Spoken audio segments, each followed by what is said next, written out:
अव्यक्त महावाक्य बाबा के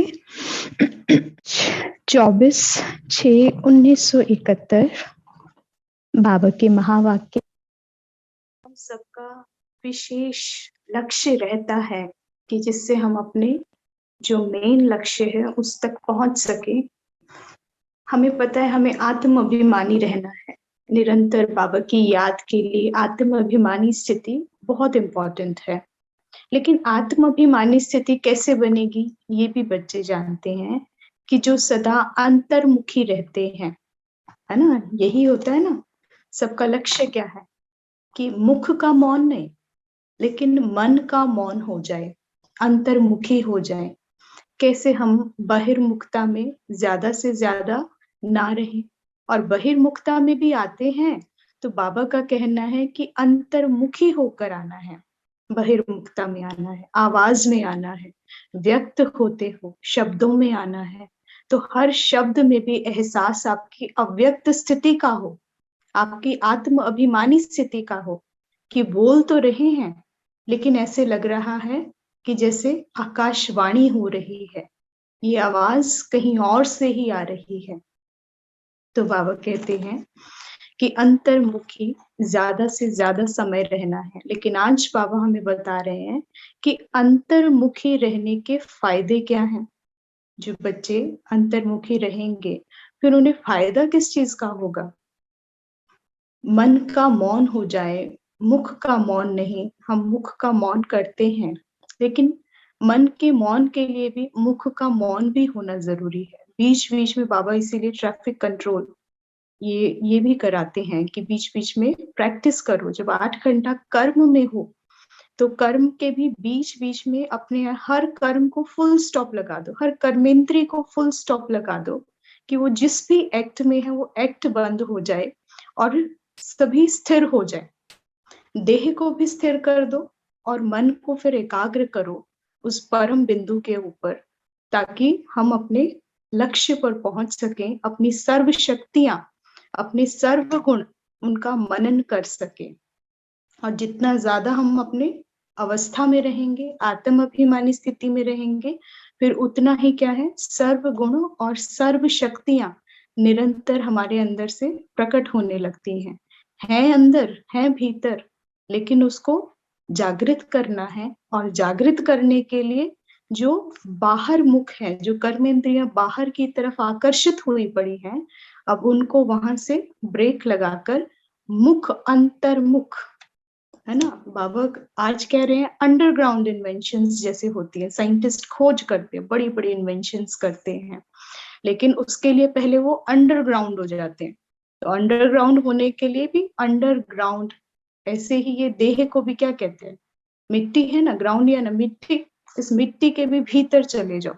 अब भीतर जाने का अर्थ क्या है कि कोई अंदर गुफा नहीं है। वो क्या है, गुफा एक सिंबॉलिक कह देते हैं, गहराई है। और वो गहराई किसकी है, विचारों की है। तो बेस क्या है, मन ही है।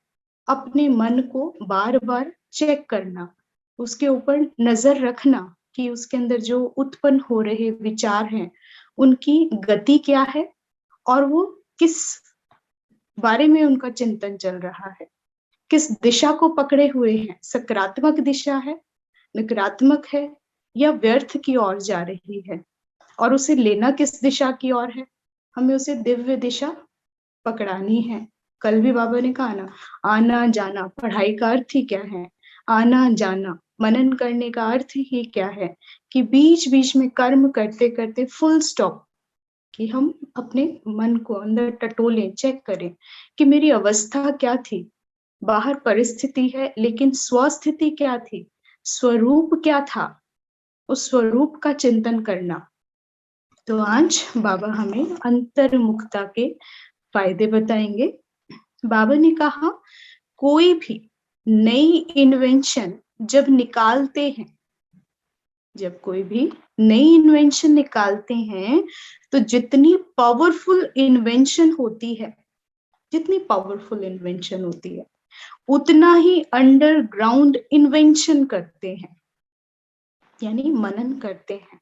वैज्ञानिक भी क्या है, पहले एकांत हो जाते हैं, सारा लिटरेचर पढ़ते हैं, इधर उधर से बहुत ज्यादा थ्योरी में जाते हैं, किसने अब तक क्या-क्या कहा, क्या-क्या रिसर्च हुई है, उसके ऊपर चिंतन करना। फिर जो फ़ॉर्मूलेज़, लॉज़ हैं, उनके ऊपर मनन करते रहना गहराई से। तो जब वो इतनी गहराई में उतरते डीप, डीप, डीप चले जाते हैं, तब कहीं जाकर कोई पावरफुल इन्वेंशन निकल कर आती है। उसमें वो ज़्यादा किसी के साथ बहिर्मुखता में नहीं आते हैं, एकदम अंडरग्राउंड हो जाते हैं। एकदम साइलेंस में जाके केवल मनन, विचार सागर मंथन चलता है। लेकिन किसका?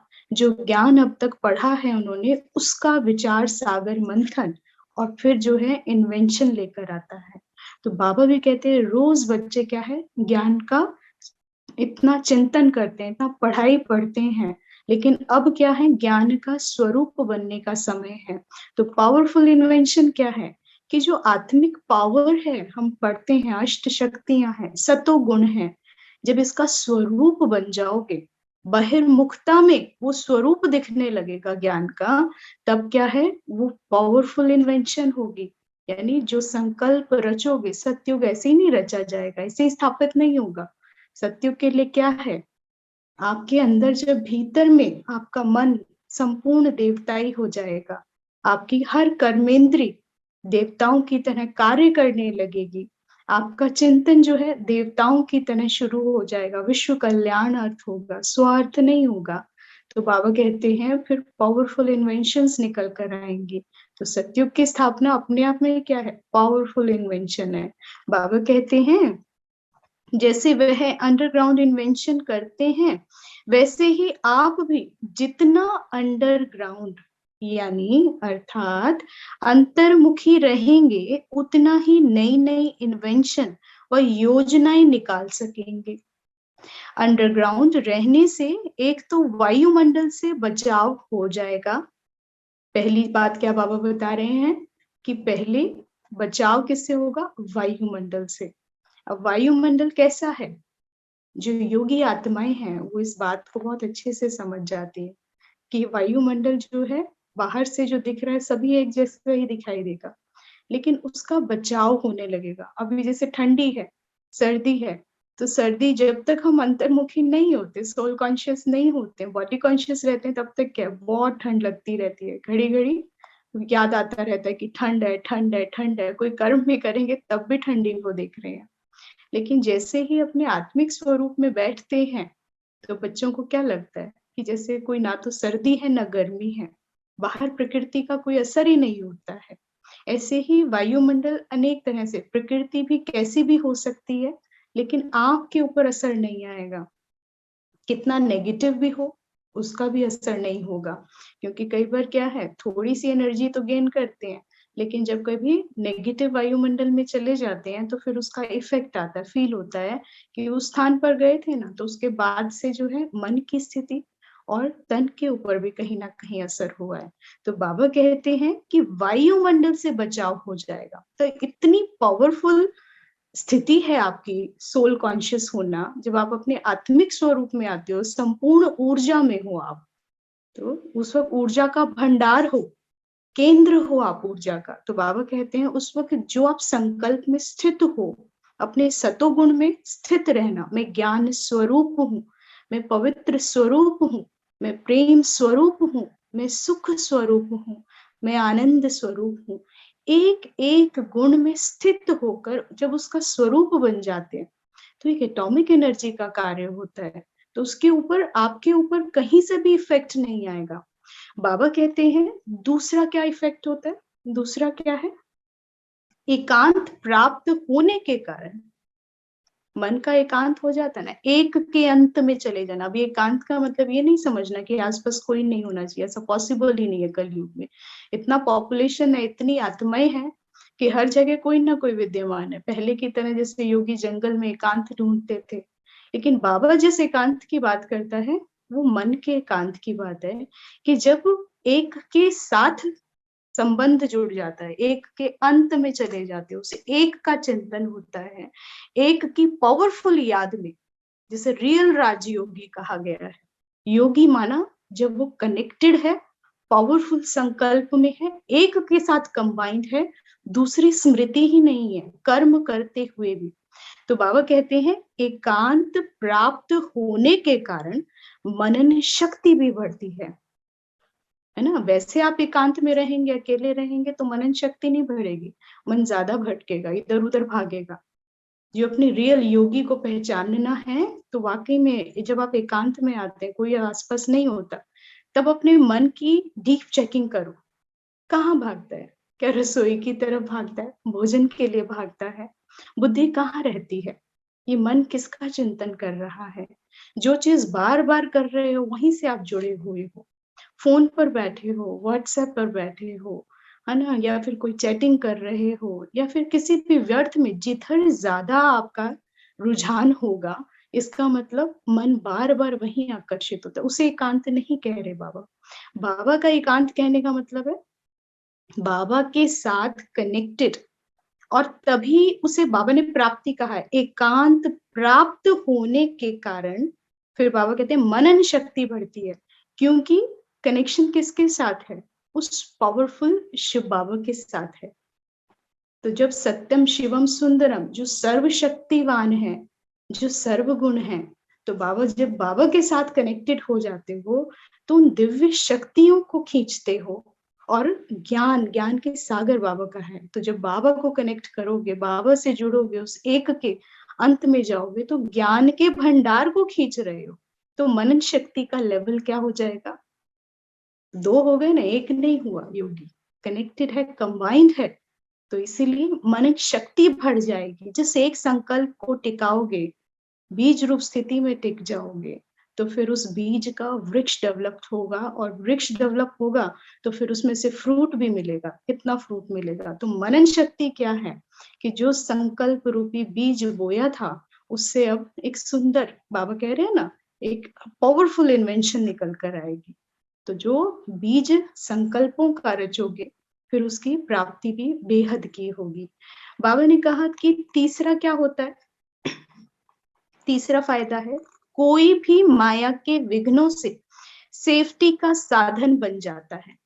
कोई भी माया के विघ्नों से सेफ्टी का साधन बन जाता है, सेफ्टी मिल जाती है कि हम ये कहें कि हम बैठे थे और कोई ना कोई माया मतलब मेरी ही कमी कमजोरी एक आपके अंदर विकल्प आ जाता है, नकारात्मक विचार भी आ जाता है, तो आपकी स्थिति को, आपकी अवस्था को, आपकी तंदुरुस्ती को, हर चीज़ की गिरावट हो जाती है।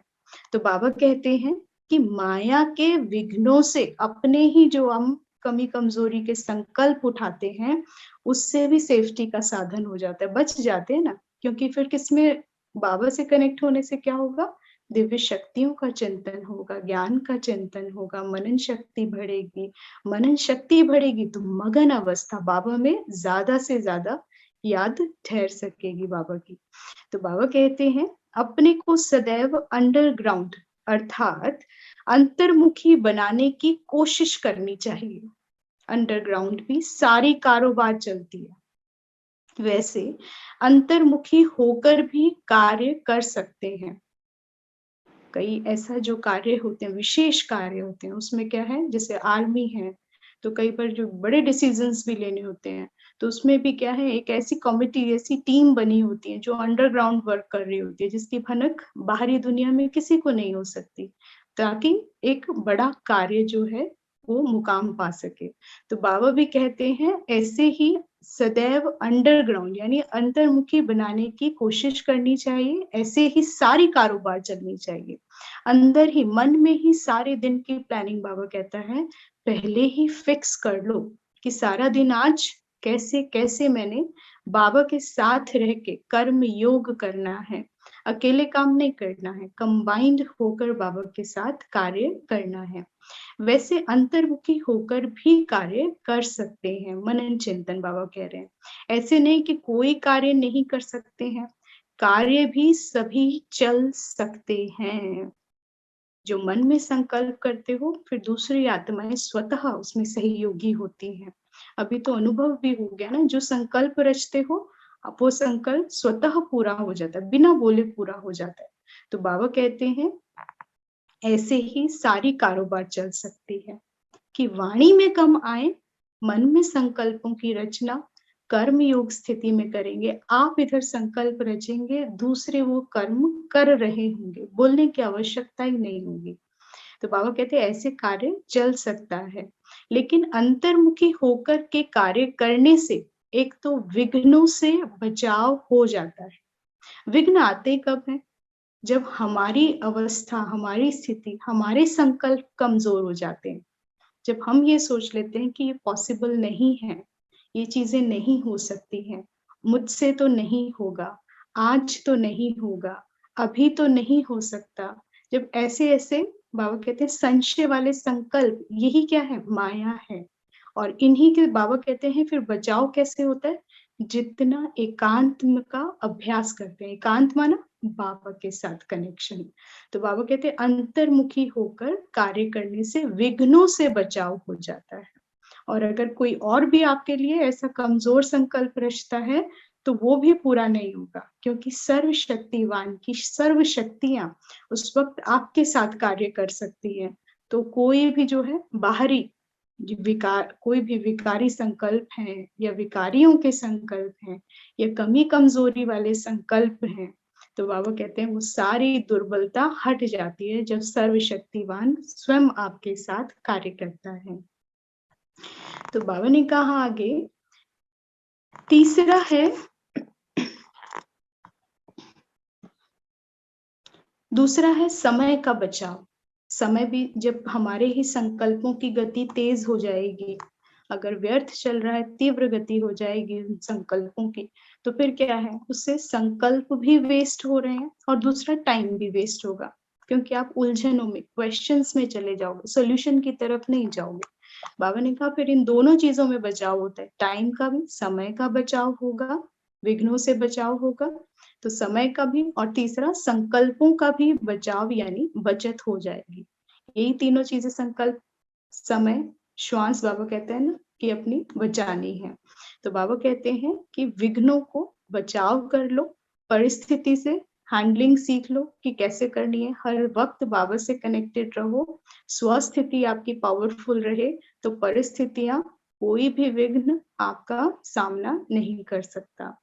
तो बाबा कहते हैं उससे समय भी बचेगा, संकल्प भी बचेंगे, प्रैक्टिस तो है ना, चाहे थोड़ी है, चाहे कभी-कभी की है, लेकिन बच्चों को प्रैक्टिस है, यानी अभ्यास है इस चीज का।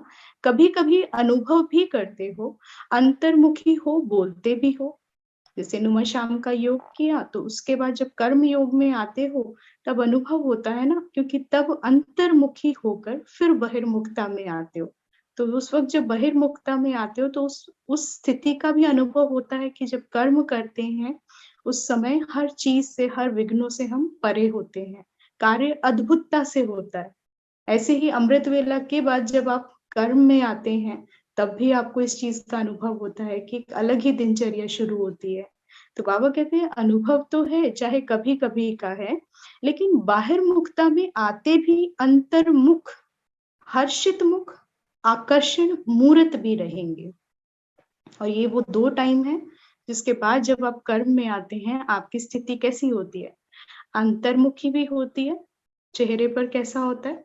हर्षित मुख होता है, और तीसरा आकर्षण मूर्त होते हैं, वो पवित्रता की शक्ति, वो दिव्यता आपके आसपास होती है, तो आकर्षण का केंद्र भी होते हो।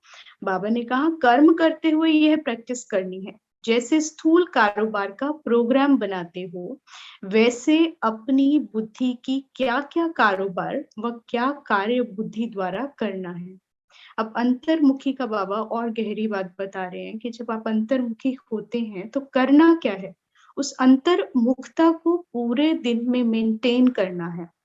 कैसे मेंटेन करना है? ये स्थिति अंतर्मुखी आपकी सदा काल के लिए बन जाए, ये आपका गुण बन जाए कि आप अंतर्मुखी आत्मा हैं।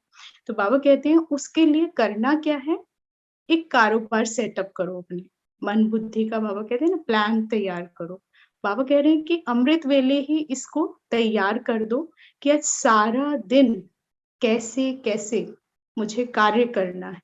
कर्म में आना है तो कैसे आना है, भोजन करना है तो उस वक़्त भोजन करते हुए मेरा शेड्यूल क्या होगा, मन का शेड्यूल है।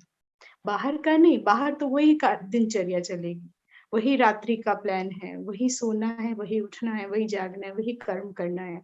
लेकिन बाबा कह रहे हैं मन का शेड्यूल भी तैयार करो, कैसे-कैसे उस वक़्त मन की अवस्था हो, क्या स्वमान हो, किस स्वरूप में बैठकर भोजन करना है, किस स्वरूप में बैठकर कोई भी कार्य करना है, किसी संबंध में आना है, मिलना है किसी संबंधी से, तब आपका स्वमान और स्वरूप क्या होगा, आपकी मन की स्थिति क्या होगी।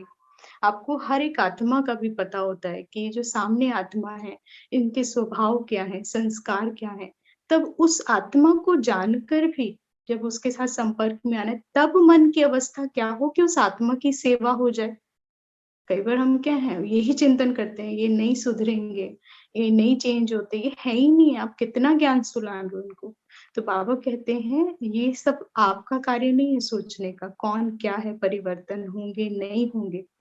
आपको अपने आप को परिवर्तन करना है और आपका परिवर्तन क्या है? आपकी प्लानिंग क्या है कि जब आप मिलेंगे, आपकी मनोस्थिति क्या हो उस वक़्त? आपकी स्थिति क्या होगी? आप किस स्वरूप और स्वमान में मिलेंगे, जिससे उस आत्मा को जो देना चाहते हैं, जो आप बता रहे हैं कि उसमें कमी है, उसकी कमी जो है पूर्ण हो जाए, वो गुण ट्रांसफ़र हो जाएँ, वो शक्तियाँ उसको मिल जाएँ, जिस दुर्बलता के कारण ऐसा स्वभाव, ऐसा संस्कार बना है। तो बाबा कहते हैं जब आप प्रेम का सागर बनकर बैठेंगे, तो क्या प्रेम का गुण ट्रांसफ़र होगा कि नहीं होगा? चाहे 1% जाए आज, चाहे 2% जाए और हो सकता है कि अगर आपकी ये स्थिति प्रेम स्वरूप की निरंतर है, तो 100% ये गुण भी ट्रांसफ़र हो जाएगा। फिर आप ये नहीं बोलेंगे, वो खुद आत्मा कहेगी कि आपके मिलकर हमारे अंदर चेंजेस आ गए। तो बाबा कहते हैं ऐसे ही हर कार्य के लिए बुद्धि का प्लान तैयार करो। अंतर्मुखी आत्मा क्या है? निरंतर निरीक्षण करती है अपने कर्म का, अपनी स्थिति का, अपने स्वमान का, कहाँ गड़बड़, कहाँ त्रुटि हुई, जो परिस्थिति बिगड़ी। परिस्थिति कोई खराब नहीं होती है, लेकिन वो बिगड़ती कब है? जब मेरी स्वस्थिति बिगड़ जाती है। लेकिन जिसकी बुद्धि जो अंतर्मुखी आत्मा वो निरंतर चिंतन करती रहती है, निरीक्षण करती रहती है, सॉल्यूशन की तरफ भागती है कि प्रॉब्लम आई है, अब इसका सॉल्यूशन क्या हो सकता है और बेटर क्या हो सकता है, जो दोनों तरफ हमें बेनिफिट मिल जाए। उस सामने वाली आत्मा को भी मिल जाए, मुझे भी मिल जाए और सभी खुश हो जाएँ। तो बाबा कहते हैं वो हमेशा सॉल्यूशन की तरफ भागेगी और उसके लिए क्या है अंतर्मुखी होकर चिंतन करेगी। तो बुद्धि की कारोबार बाबा कहते हैं, उसके ऊपर चिंतन करना क्या कारोबार आपकी चलती है, बिज़नेसमैन हैं आप, तो अपनी बुद्धि, अपने थॉट्स की कारोबार चेक करनी है कि मेरे थॉट्स कैसे चल रहे हैं, मेरी थॉट्स की लेन-देन चल रही है, व्यापार चल रहा है थॉट्स का, तो मैं क्या दे रहा हूँ, प्रोडक्ट कैसा है? तो जैसा आपका थॉट का पैटर्न होगा, क्वालिटी होगी, वैसे ही सामने वाली सोल को आप अच्छा दे पाएँगे। तो बाबा कहते हैं निरंतर ऐसे कारोबार का प्रोग्राम बनाओ। जैसे स्थूल कारोबार का प्रोग्राम बनाते हो, वैसे बुद्धि की क्या-क्या कारोबार या क्या कार्य बुद्धि द्वारा करना है। जो प्रोग्राम बनाने के अभ्यासी होते हैं, उनका हर कार्य समय पर सफल होता है। जो वेल प्लान्ड होते हैं, उनका टाइम पर हर चीज़ पूरी भी हो जाती है। इस रीति अपनी भी सूक्ष्म कारोबार है। बुद्धि 1 सेकंड में कहाँ से कहाँ जाकर आ भी सकती है। कार्य भी बहुत विस्तार के हैं, तो जब प्रोग्राम सेट करेंगे, तब ही समय की बचत और सफलता अधिक हो सकेगी। यह प्रोग्राम बीच-बीच में बनाते रहो, लेकिन सदा काल के लिए। जैसे स्थूल कारोबार सेट करते-करते अभ्यासी हो गए हैं, वैसे ही यह भी अभ्यास करते-करते अभ्यासी हो जाएँगे। इसके लिए खास समय निकालने की भी आवश्यकता नहीं है। कोई भी स्थूल कार्य जो भले अधिक बुद्धि वाला हो, कोई भी कार्य जो अधिक बुद्धि वाला हो, उसको करते हुए भी यह अपना प्रोग्राम सेट कर सकते हो। प्रोग्राम सेट करने में कितना समय लगता है? बाबा पूछते हैं। कोई भी प्रोग्राम सेट करने में ज़्यादा टाइम नहीं लगेगा ना, प्रोग्राम सेट करने में बहुत कम टाइम लगेगा। 1-2 मिनट भी ज़्यादा है। यह भी अभ्यास डालना है। फटाफट से सारा शेड्यूल तैयार करो, सामान की लिस्ट तैयार हो, कि जब मैं किचन में हूँ, उस वक़्त मेरा सामान और स्थिति क्या हो, कितना टाइम लगेगा ये सोचने में। तो ऐसे बाबा कहते हैं कि सारे दिन की कारोबार का एक शेड्यूल तैयार करो, फिर उसका अभ्यास करो, ये बार-बार अंदर में चलता रहे। इसे ही अंतर्मुख अवस्था भी कहेंगे, ये विधि भी है अंतर्मुखी होने की और इसके फिर बेनिफिट्स बाबा ने बताए। बाबा ने कहा अमृत वेले अपनी बुद्धि के कारोबार का प्रोग्राम ही पहले से ही सेट कर देना, अमृत वेले ही कर देना बाबा ने कहा। जैसे प्रोग्राम बनाया जाता है, फिर उसको चेक किया जाता है कि यह कार्य किया और कहाँ तक हुआ और कहाँ तक ना हुआ। फिर ये भी एक ऑडिट कहते हैं ना, जैसे कोई भी बड़े कंपनीज चल रही हैं, बड़ा कार्य होता है या जहाँ पे फाइनेंस का कार्य है, फिर वहाँ ऑडिटर्स आते हैं, बीच-बीच में आकर वो चेकिंग करते हैं कि सारा कारोबार ठीक चल रहा है, कहीं कोई गड़बड़ तो नहीं है, जहाँ फिर ध्यान नहीं दिया जाता जिस चीज़ के ऊपर या जहाँ से कोई भी लीकेज हो रही है या कोई कमी है, जिसके कारण प्रोडक्टिविटी या कोई उनको तरक्की नहीं हो रही है, तब उसमें क्या है, उसके ऊपर विशेष ध्यान दिया जाता है।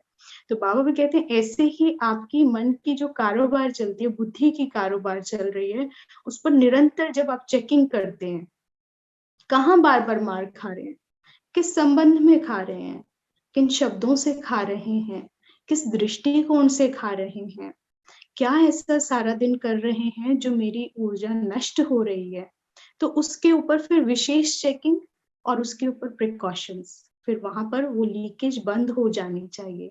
हर कर्मेंद्रिय की बाबा ने कहा ऐसी चेकिंग होनी चाहिए कि आंखों का यूज, मुख के बोल, है ना, सुनने का, इस शरीर के उठने बैठने का, हर चीज का, भोजन का, कोई चीज का दुरुपयोग हो रहा है तो फिर उस चीज के ऊपर ध्यान देना है। बाबा क्या कहते हैं, श्रीमत क्या कहती है, कैसे इस चीज में इम्प्रूवमेंट आए, ज्ञान की कौन सी वो ऐसी हमारे पास अस्त्र है, कौन सा वो शस्त्र है ज्ञान का जो अपनी लाइफ में अप्लाई करना है, जिससे कमी कमजोरी, ये एनर्जी की जो लीकेज हो रही है ये बंद हो जाए, तो उसके ऊपर निरंतर कार्य करना। बाबा ने कहा ये चेकिंग करो। इसी रीति से यह भी प्रोग्राम बनाकर ऑडिटिंग का भी एक प्रोग्राम अलग सेटअप होना चाहिए कि तैयारी तो कर ली ऐसे ऐसे, क्या वो चीजें अप्लाई हुई जीवन में और नहीं हुई तो क्या कारण है जो नहीं हो रही है, उसके ऊपर भी बाबा कह रहे हैं एक प्लान तैयार करो कि क्यों नहीं हो रहा है, कहाँ तक हुआ है, फिर कहाँ तक जाना है, उसका लक्ष्य क्या रखा है जो हमने प्लान तैयार करा है, वो कब तक और कितने दिनों में परिवर्तन आएगा, कब तक मैं इस चीज का स्वरूप, इस गुण और इस शक्ति का स्वरूप बन जाऊंगा। तो उसका भी बाबा कहते हैं प्लान तैयार करो और बीच बीच में चेक करो कि क्या सारी कारोबार, हर एक कारोबार की, बाबा ने कहा अच्छे से अच्छी चलनी चाहिए, ठीक चलनी चाहिए। जितने बड़े आदमी होते हैं वह बिना प्रोग्राम के नहीं जाते हैं। कोई भी बड़ा बड़ा व्यक्ति आएगा ना, जैसे कोई बड़े मंत्री आएंगे कुछ है, तो उनका पहले उनके हाथ में स्केड्यूल होता है कि आपको इतने बजे इतने मिनट के लिए यहाँ जाना है, इनसे मिलना है, ये भाषण करना है, इतने मिनट का होगा, इतने शब्द होंगे, हर चीज नपी तुली होती है। तो बाबा कहते हैं जैसे आया वैसे कर लिया, ऐसे नहीं चलते हैं। उन्हों का एक एक सेकंड प्रोग्राम से बुक होता है। आप भी श्रेष्ठ आत्माएं हो तो प्रोग्राम सेट होना चाहिए। कोई कोई को प्रोग्राम बनाने का ढंग आता है, कोई को नहीं आता है, किसी को तो प्रोग्राम ही नहीं बनाना आता। बाबा कहते हैं और कईयों को बहुत अच्छे से प्रोग्राम बनाना आता है। प्रोग्राम तो बना लेते हैं लेकिन कई जगह अप्लाई नहीं कर पाते हैं, एग्जीक्यूट नहीं कर पाते हैं। तो बाबा कहते हैं स्थूल कारोबार में भी ऐसा होता है, जितना जिसको अपना प्रोग्राम सेट करना आता है उतना ही समझो अपनी स्थिति पर भी सेट होना आता है। जिसका मन का प्रोग्राम, बुद्धि का प्रोग्राम सेट है, तो आप उनकी बाहर जिंदगी में भी देखेंगे कि हर चीज वेल प्लान सेटअप नजर आएगी।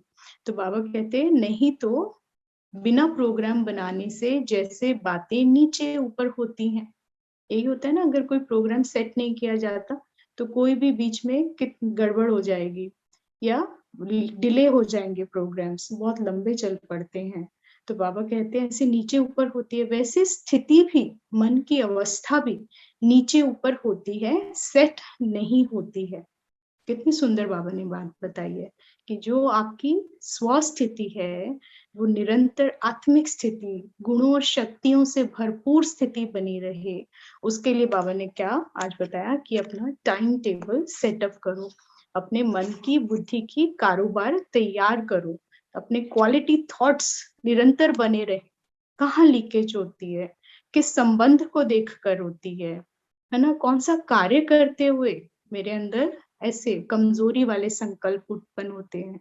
तो हर जब हम चीज़ों की चेकिंग करेंगे और फिर उसके विपरीत क्या श्रीमत अनुसार हमें स्वमान लेना है, कैसे कार्य करना है, कैसे योग करना है, कर्म योग करना है, वो जब सारी स्थिति वो कारोबार आप तैयार कर लेंगे, तो बाबा कहते हैं फिर क्या होगा? विघ्नों से बचाव हो जाएगा। जो परिस्थिति बिगड़ जाती है, जो बातें आ जाती हैं, फिर वो बातें नहीं आएँगी, वो विघ्न नहीं आएँगे। फिर उससे क्या होगा? बाबा कहते हैं समय भी बचेगा, संकल्प भी बच जाएँगे। तो कितना अच्छा है ना अंतर्मुखी रहने के फ़ायदे। ये आज सारा बाबा ने हमें बताया, वायुमंडल से बचाव हो जाएगा, मनन शक्ति बढ़ेगी। सबसे इम्पोर्टेंट तो क्या है, ज्ञान के जो निरंतर हमें पॉइंट्स मिलते हैं, उन पॉइंट्स को ही हमें डेली लाइफ में सेटअप करना है। डेली मुरली, डेली पॉइंट्स, डेली उसको सारे दिन की कारोबार में अप्लाई कर दो, कहीं-कहीं सेट कर दो उसको। फिर इससे क्या है, मनन शक्ति बढ़ जाएगी, ज्ञान का स्वरूप बन जाएँगे। तो ये थे आज के बाबा के महावाक्य।